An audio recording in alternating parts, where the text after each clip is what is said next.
लिए अपने आप में गर्व की बात होगी। आइए बढ़ते हैं साथियों एक और जबरदस्त मोटिवेशनल बात की तरफ।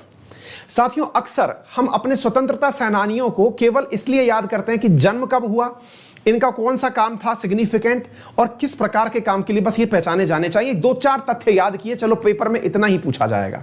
लेकिन जरा विचार करिए, जब किसी व्यक्ति के बारे में आपको ऐसी बातें पता चले जो आपके जीवन की दिशा बदल दें, तो वो निश्चित ही आपके शरीर पर, आपके विचार पर, आपके व्यवहार पर दिखने लगता है। और इसी में आज हम चर्चा करने वाले हैं हमारे सबके लिए रोल मॉडल, युवाओं के प्रेरणा स्रोत चंद्रशेखर आजाद के बारे में।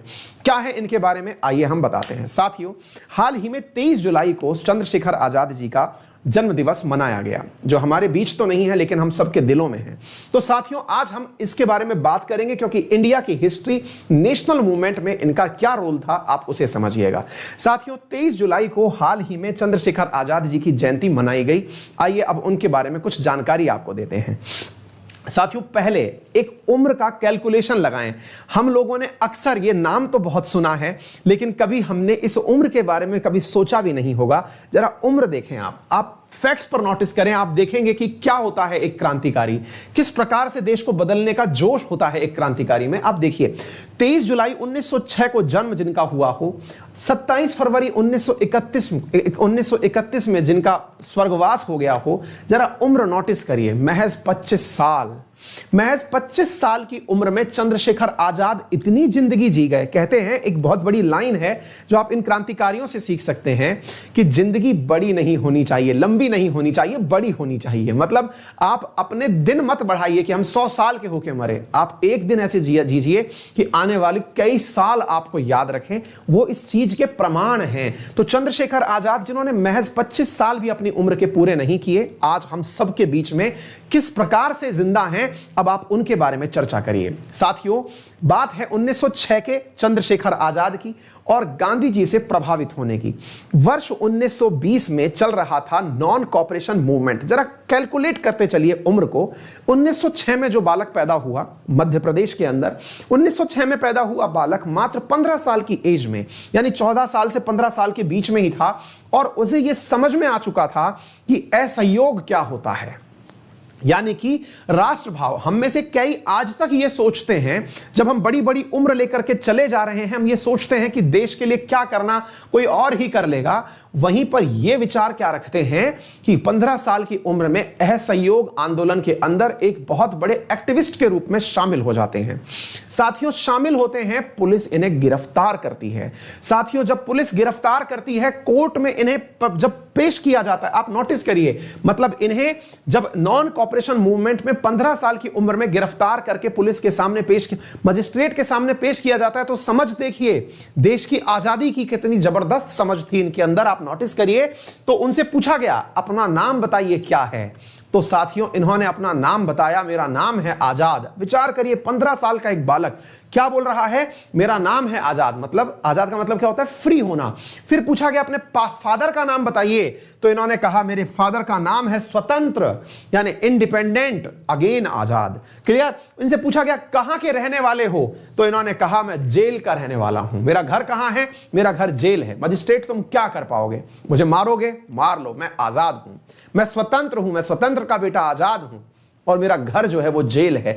ये वो चीज है साथियों जो आपके रुएं खड़ी कर सकती है, आपको बता सकती है। हम लोग सोचते हैं कि हम अब इस लायक नहीं हुए कि कुछ बड़ा कर पाए। आप सोचिए इतनी बड़ी ताकत के सामने, जो ब्रिटेन जैसी ऐसी ताकत जो उस समय जिसका परचम लहरता था, उसको एक छोटे से बालक ने इतना चैलेंज कर दिया और अपना नाम अमर करा गया कह करके कि मेरा नाम चंद्रशेखर आजाद है। तो साथियों चंद्रशेखर आजाद, जिन्हें बाद में चंद्रशेखर आजाद के नाम से ही, आजाद के नाम से ही जाना गया, ये वो रिवोल्यूशनरी हैं जिन्होंने अपने द्वारा हिंदुस्तान रिपब्लिक एसोसिएशन का निर्माण किया, जो बाद में हिंदुस्तान सोशलिस्ट रिपब्लिक आर्मी के नाम से जाना गया।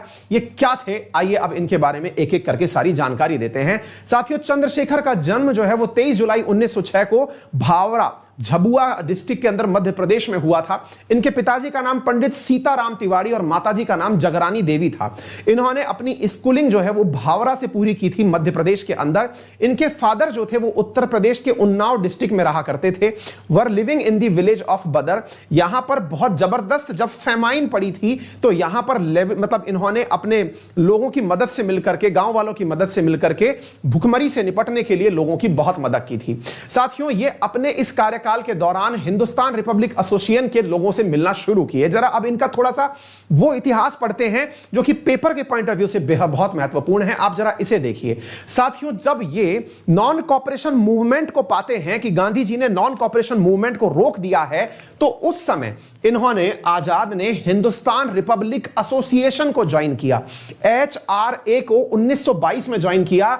HRA एक रिवॉल्यूशनरी संगठन था भारत के अंदर, जो 1924 में ईस्ट बंगाल के अंदर सचिंद्रनाथ सान्याल, नरेंद्र मोहन सेन और प्रतुल गांगुली के द्वारा अनुशीलन समिति के तत्वाधान में बनाया गया था, जिसके सदस्य भगत सिंह, चंद्रशेखर आजाद, सुखदेव, राम प्रसाद बिस्मिल, रोशन सिंह, अशफाकुल्ला खान और राजेंद्र लाहिड़ी थे।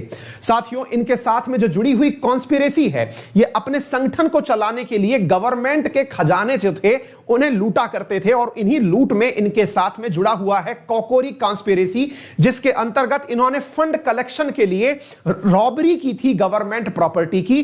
काकोरी जो है, जो लखनऊ के पास एक रेलवे स्टेशन है, इसको हिंदुस्तान रिपब्लिक एसोसिएशन के जो सदस्य हैं इन्होंने लूट लिया था, खजाने को लूट लिया था। साथियों, इनका जो ये प्लान था, ये चंद्रशेखर आजाद, राम प्रसाद बिस्मिल, अशफाकुल्ला खान, राजेंद्र लाहिड़ी और मनमान नाथ गुप्ता के नेतृत्व में काम किया गया था। साथियों, बाद में इन्होंने इसी HRA का नाम HSRA किया, क्योंकि सरकार के द्वारा तब इसे बंद करवाने का प्रयास किया गया था।